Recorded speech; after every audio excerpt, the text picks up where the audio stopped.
This program is presented by the Sarawak Tourism Board.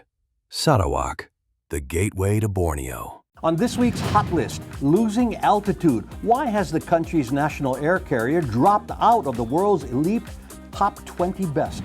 Attention span, traditional TV viewing has been falling dramatically around the world. Why not so much in Indonesia? And mixed bag, celebrating the region's biggest music event. What happened to jazz?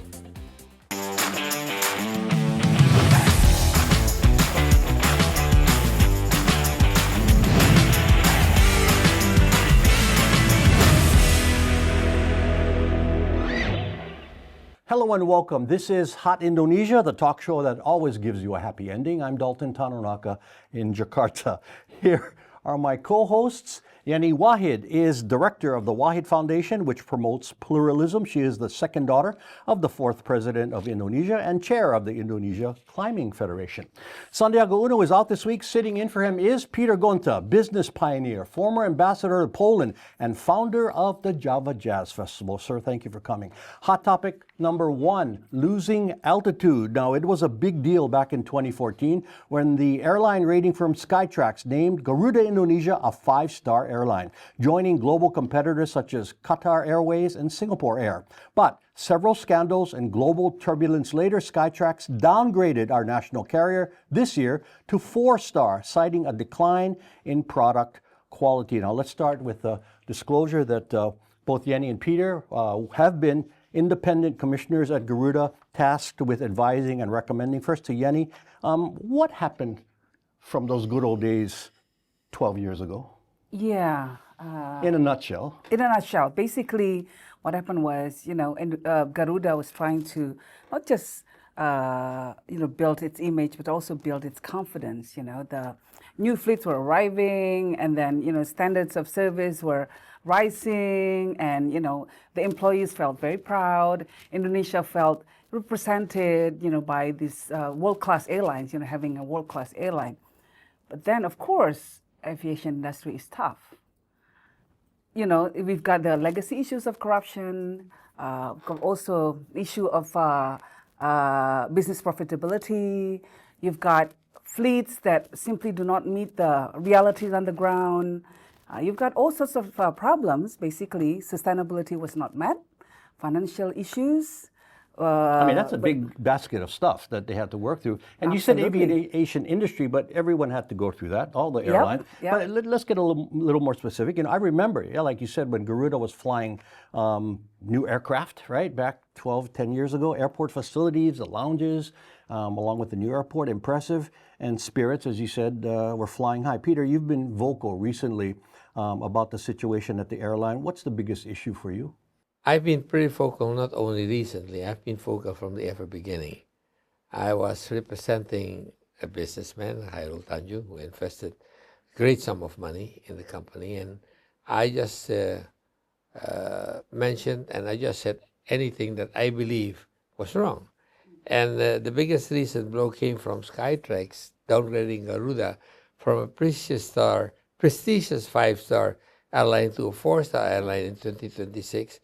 And according to that, it was the aging cabins, the products and outdated interiors, ground facilities in Jakarta and in the Pasar which needed modernization, declining in-flight entertainment, seat comfort and onboard hardware falling behind competitors, operational inconsistency and aircraft availability problems. So it was a problem, a multifaceted problem, and this all needed to be put together. Garuda has always been the pride of Indonesia. It takes the pride all over the world. But it doesn't mean that one should say, well, if you have a problem, you have a problem. And you need to admit the problem. And you cannot say, this is an Indonesian flag carrier, we cannot have a problem. If you look at Japan Airlines went bankrupt 3 times. If you look at Malaysian Airlines went bankrupt 4 times. If you look at Swiss Air, they went bankrupt. You look at Alitalia, they went bankrupt. KLM and Air France, they were on the brink of bankruptcy, and how they actually got together. Things have been changing. Now, Garuda is a company that is very hard to adapt. In Garuda, there are always a lot of people that are being put there, have no idea of the airline business, but are actually a political appointee and being put in there. Yeah, because for it's the a sake. state-owned enterprise. It is. But other countries' state-owned airlines also don't have these kind of problems. The main issues with Garuda is governance issues. Well, it comes back to leadership. I mean, the hardware and all the facilities are one thing, but if you have the right leadership, they can take care of those They problems. never had the right leadership. We had a good leadership at that point in time. Yeah, back then I remember Emir Sattar was the CEO. During the years of Emir did a Sattar. good But job. unfortunately, he was also got involved in corruption cases, Yeah, very yeah, high-level corruption cases. that Scandals brought involved- him down, brought subsequent CEO down as well, right? Yes, yes. I mean, over small absolutely. things. The last Big guy was- things. well, the guy bought his bicycle or whatever, but I'm sure it went bigger than No, that. it was big things. Okay. You know, he wanted to stay in power. And to stay in power, you need to basically be obeying certain individuals in the system, who decide whether you can stay or not, Okay, well, so as I said, So the Garuda- decisions yeah. were not decided by commercial needs, by commercial dictates, but more by trying to service the ones in power so that you can retain your position. And that's a problem in every ministry. And you surface these people because you get money through corruption. Now, it's under the domain now of Danantara, if I'm correct, right? Yeah. The government investment group. So whose responsibility is it to get things right? It's Everyone's I mean, from the top down, is it goes to the president on down? or- again. I've been talking to this, and I've been saying this all the time. I said, Garuda Indonesia at this point in time needs to be declared bankrupt. Do we like that? Of course we don't like it. But this is a fact of fact. It is a corporation. It is a commercial corporation with multifaceted shareholders, government as well as shareholders. And they cannot sustain anymore because all the debt that they have and all the debt and commitments that they have towards the lessors. Now, and Indonesia always has this thing, if we do not commit or we do not fulfill our financial obligation, we as a state-owned company are going to be marked negatively, and Indonesia ratings is going to come down because of that. It's not true. You know what they're doing now? They're not putting in money in Garuda. And who are the people that are getting the money? Are the lessors who have not been paid for the last 8 years. So the money is going to go get out the door. If you declare bankruptcy, you're totally done, and there will be a curator who will decide how this is all going to be. You can start anew. So get a clean slate and slate. rebuild. Totally clean slate. rebuild. But Garuda is in debt to so many institutions, including Pertamina for the fuel. Yeah. Right. So it will create chaos not just in Garuda itself. I need to say this, and this is very important. For Garuda to survive, you should not look at Garuda per se. Garuda will always lose money. That's a given. That's a given. Because what I have been saying, Garuda should fly to Seattle, should fly to Los Angeles, should fly to San Francisco, to fly to New York, And they had plans like that before. London, Yeah. London, Paris, Frankfurt, all the major countries anywhere in the world. Why? And they should lose money because they cannot compete against the Qatars. They cannot compete against the Emirates or the Etihads or the Turkish Airlines. Why? Because, for example, I'll give you one example. If Garuda wants to fly to Garuda back and forth, the cost really is around 700 pounds sterling back and forth. Qatar is charging 550, 560. Garuda doesn't want to lose. Qatar doesn't mind losing because they get added value. What Indonesia should be saying, if I bring every time 250 passengers in an airplane and I lose $100 or 100 pounds sterling carrying them, that is 250 times 100 is $25,000. But these 250 passengers will be bringing in $2,000 to $2,005 for exchange. That for the country is $500,000 for exchange. So here is where the country needs to say, I'm going to support Garuda So for the subsidy Garuda because they are bringing something to the economy. Imagine if 250 passengers come in, you have taxi drivers, you have UKMs, you have warung-warung, you have people eating, you have everybody, you have porters, you have cleaning service, everybody get the stake of it, get a piece of it. Why don't the executives get this kind of point? I mean, it makes logical sense, Because right? they are saying that Garuda needs to stand on its own. I see. Let me end this segment. We got to move on, but with one positive point. Service and hospitality for Garuda is still among the best in the world. People always rate the flight crews and the ground crews well because it's the inherent Indonesian nature. Indonesian people are hospitable, are nice people. Indonesians have this nature where they surface people, but they can surface only if they have the tools to surface. True, but thankfully that remains one positive thing. And there's still among other emotional attachment to Garuda by Indonesians. So domestically, I think we still can make money, but we can. The global routes are the problem. We should not worry. We should have Malaysians in the crew.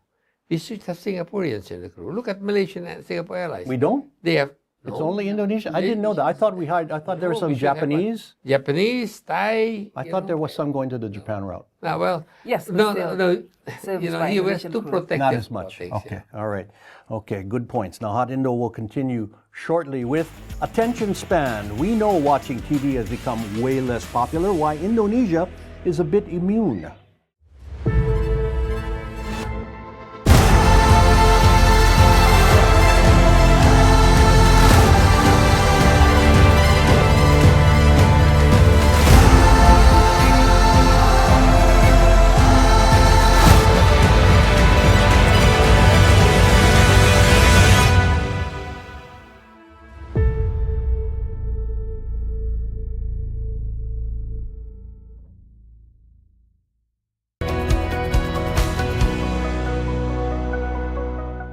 Gentanala sendiri merupakan sebuah brand fashion aksesoris yang kita menggunakan limbah kayu pabrik furniture sebagai bahan dasar dari pembuatan produk-produk kami. Banyak sekali hal-hal yang memang kita masih belajar, disitulah dirapihin sama Bu Reni. Bikin laporan keuangan, ada akhirnya momen untuk kita bisa presentasi langsung sama Pak Sandi Uno. Secara omset kita bisa naik lebih dari 80%.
You are watching Hot Indonesia with Yenny, Peter, and me. Here's hot topic number 2, attention span.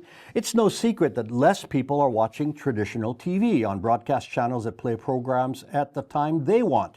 The shift to streaming and on-demand services is huge. In one survey, the number of adults who said they did nearly all their viewing through TV dropped 42%. This from 2021 to 2025. That trend is occurring here in Indonesia as well, but not as steep, and there are several reasons why. Now, Peter, besides your musical hat, which we will discuss very shortly, you were behind the very first private TV channel in Indonesia, RCTI, in 1989. How did the industry get to this point? Again, in a nutshell, I know technology, of course, is a large part. I think you got the wrong information. Yeah, I am right now in it too. The TV industry is totally collapsing right now. Okay, so it's more than I said. Yeah. It's we are unable to cover overhead and fixed expenses right now. And it's becoming... Would you say the majority of TV stations in Indonesia? All. Not the majority, all of them. Okay. You know, and this is something that is probably unavoidable. You know? So these are several important reasons for this. There are exactly the kind of issues worth discussing seriously. First, Indonesia, obviously, is still a fairly communal society. Television remains part of the family, but unfortunately, the population of Indonesia is like around 398 million, and there are around 480 cell phones circulating and active in the market. So, you know, many have actually 2 cell phones. Right. And even the Ibu-Ibu, and even the Bapa-Bapa, and even the Gojeks, they don't watch TV no more. They watch social media. So, you know, I don't watch TV at all. Zero today. I only watch soccer, the prime soccer, and I do that through streaming, you know. Other than that, on your big screen TV. Yeah. And other than that, I don't watch anything. If I want to watch news, I go to YouTube. You know, YouTube gives everything that you miss is on YouTube nowadays. So I don't need to be at the right time, at the right place to watch the right movie. I can do it anytime at my leisure time. But your point about, Peter, about sports and maybe some movies that you want to see, that's one reason why Indonesia and TV is still hanging around, traditional, because it is. Free the TV, older generations. Yeah, the older generation, and events like live breaking news, you can't do that on streaming. Yeah. They're still around because for the sake of prestige. Well, no, not necessarily. Hopefully I think more there's still than a that. demand. Free TV is free to air is free still, so It's still economic free. issue as well. Many areas where they don't have No, but internet I connections totally object to still that. rely Free on TV is losing money, No, I understand, and they stay there. but it's free for the people who can't afford subscription to a streaming service. There are people who can't afford But there Netflix are programs or, that makes big amount of money. The For question example, is, the popular what- ones. The question is, why are they there? Why is it there? That's the question, right? why? Why is TV still there? They should in not. Indonesia. No, how They should not. The owners are all do you losing money. think the whole model is gone? The whole model is- the whole model in is the gone. world. But The whole model is What gone. about if there's unfortunately always breaking news is from a CNN background? You have to have live, and you can't do that on a streaming Religious network. programming is still there. It's still very, very And popular. movies. So certain programs, Movies is no more. cinetrons, No, I mean, okay, but I footballs. want to. Okay, I see what you mean. Live linear channels. The concept is gone. Yeah. But you know, there are still traditionalists like myself, and obviously the Indonesia channel is one where I know, Peter, you advised me against to restart this thing. But I believe you can do a hybrid mix now. I believe, and that's what we're trying to do here. Yeah. You combine Mixed channel. regular You need to broadcast have- and also simultaneously a simulcast, Peter. What Yeah. we're doing is broadcasting it on our social media How many platforms. viewers do you need to be saying, well, I'm a profitable channel? Well, that's another subject. The business things are different. If you can survive in that mode, that's okay. But my point is, the transition to me in Indonesia is more gradual because of the viewing habits. Yeah, absolutely. Especially on competitions, music competitions, for example, that is very, very popular. And TV makes lots of money on that. Dear Yenny and dear Dalton, I should tell you, Indonesia is the highest social media platform. It is, yeah. the world. I It is, understand it that. is. But I'm saying if we do away with free TV completely, a lot of people will not get information. I Tell think. me which TV is still running profitably. Well, again, the finances, I understand that, but the need for They are not supposed to be there anymore. I'm saying that for prestige. So the question is, why are they not declining like in other countries? It is because the owners have, like prestige. They're propping them up. And not only that, they're using it for their own political purposes. Not all. I mean, there are many TVs that still runs, especially on the entertainment side, that is still making money. For example, this very popular Dangdut Academy, for example. Oh, yeah. That is the Millions of only viewers. SCTV is the only Dangdut Academy, the only. Yeah.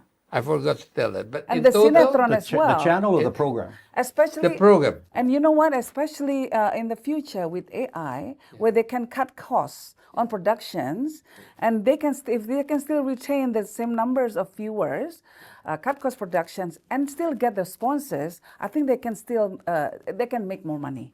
In my Your opinion. point is well taken, Peter. About I don't want to. I don't want to argue further. You know, No, this. So the it's the cost of owners use production it as a that's, vehicle for whatever purpose, and if they can afford it and subsidize their channels, that's fine. The reason I'm still in it 100% right now, and I know You're still in TV. 100%. Yeah. And I know. Okay. No, I believe he's still with. I'm still with a couple of. and that I'm is still with a couple Trans of TV, and you're still working. And I'm still doing president still of in a the TV channel. One of his Right. many hats. Okay. Yeah, yeah. And one note to wrap up, as you mentioned, I want to give this fact: Indonesia was Southeast Asia's fastest growing streaming market last year, with nearly 30 million subscribers and growing rapidly. More Hot Indo is ahead. Mixed bag. Why different styles are now the norm at Java Jazz.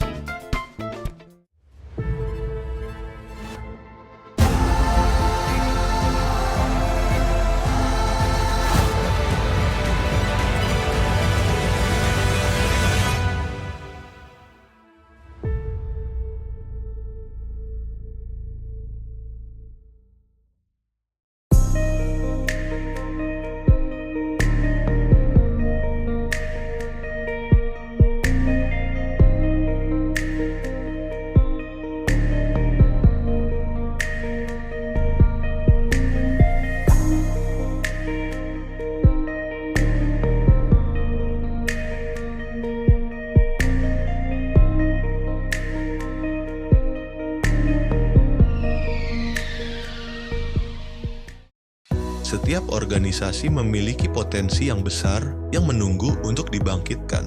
Pradaim didirikan oleh para ahli bersertifikasi. Kami hadir untuk mengembangkan mindset dan keterampilan manusia dengan kurikulum custom, interactive learning, dan metode coaching yang relevan dengan kebutuhan perusahaan. Hasilnya adalah perubahan nyata dalam performa, komunikasi, dan budaya kerja. Paradigm. We don't teach, we educate.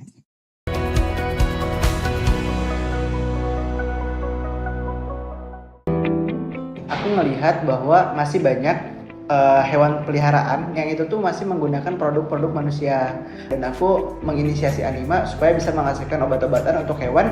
Ikut program Hot Indonesia itu di pertengahan tahun gitu. Waktu aku konsultasikan, mereka sangat mendukung gitu kan untuk bisa mengekspansi pasar ini ke luar Jabodetabek atau luar Jawa lah gitu kan.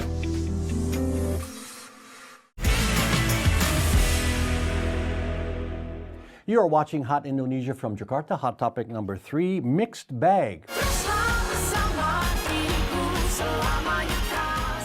It's the annual celebration of music in the capital. The Jakarta International Java Jazz Festival began 21 years ago to promote tourism after the Aceh tsunami the year before. It features international and homegrown artists over the years, including Stevie Wonder, Santana, Bob James, and Agnes Mo. This year's event runs from May 29 to the 31st, coming up at a new venue, Nice Pick 2. Headliners include John Batiste and Earth, Wind and Fire Experience. Now, we are blessed to have Mr. Java Jazz himself here. Peter, you know, when you created this in 2005, did you plan it as a one-off, or did you have a long-range vision? It was a long-range thing, you know. It was 280 million people. I say that if 5% of them likes jazz, you know, that's still 14 million people. So I said, you know, there must be a market for it. And, you know, I think we were right. You know, the market still exists here. But things have changed. People are complaining now. He said, well, where are the artists? I said, the artists died. All the artists died. The artists that my time died.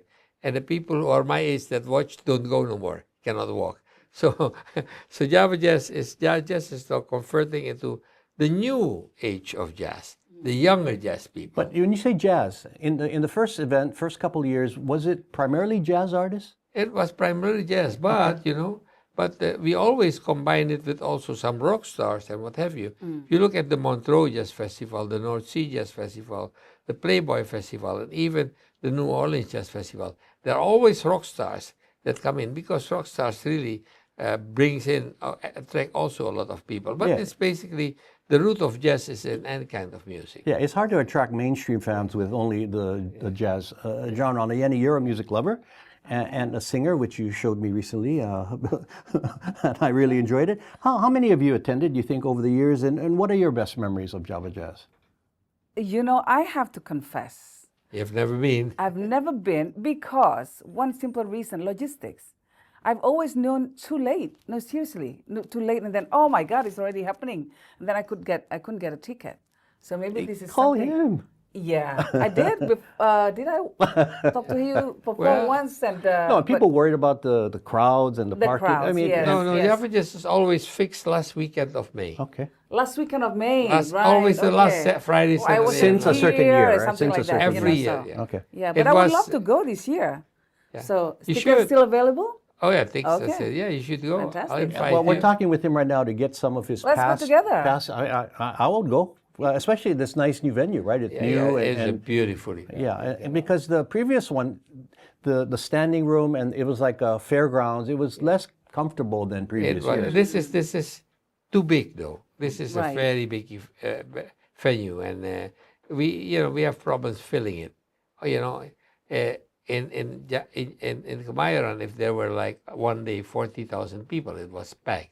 Here, if it is 40,000 people, it's empty. Oh, really? Yeah. So it's a That- lot that's- bigger venue. Now, that might be the problem, but this is the first year of this venue, right? this is the first year. Okay, yeah. let's see what happened. Your But daughter.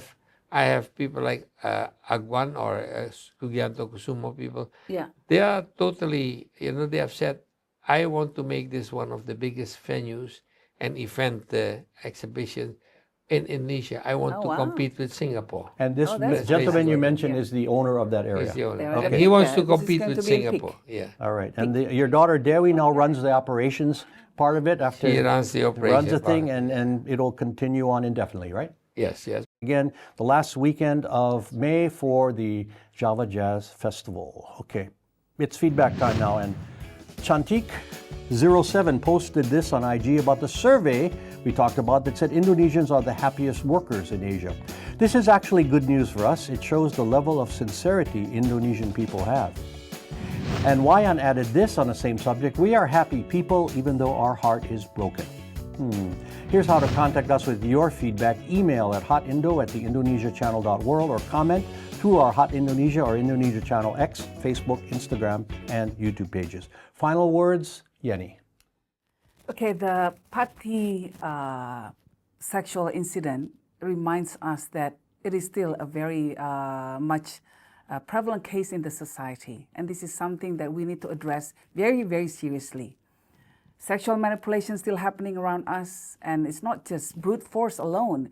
It's through emotional pressure, through religious manipulation, through abuse of authority. So we need to create a safe space for people to dare to speak up, and don't blame the victims. We need to provide a mechanism in which people can come out and make sure that their voices are being heard. Final words, Peter. Well, if I can say something here on this channel, I love this country. I think this country has a lot of prospects.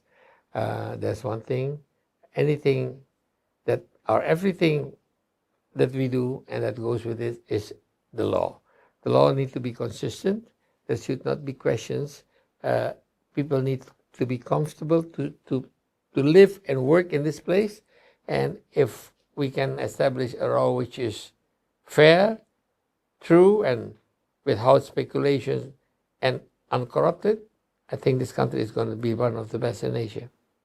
And my final words. My birthplace in Hawaii is not far from one of the world's most active volcanoes, Kilauea.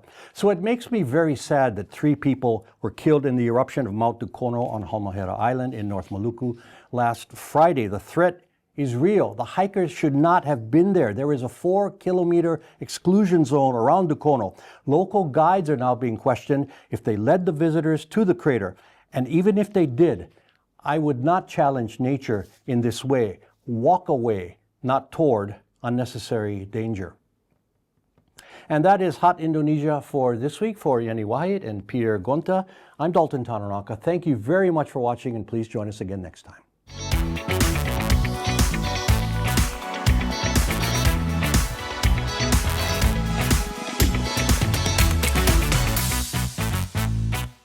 This program is presented by the Sarawak Tourism Board. Sarawak, the gateway to Borneo.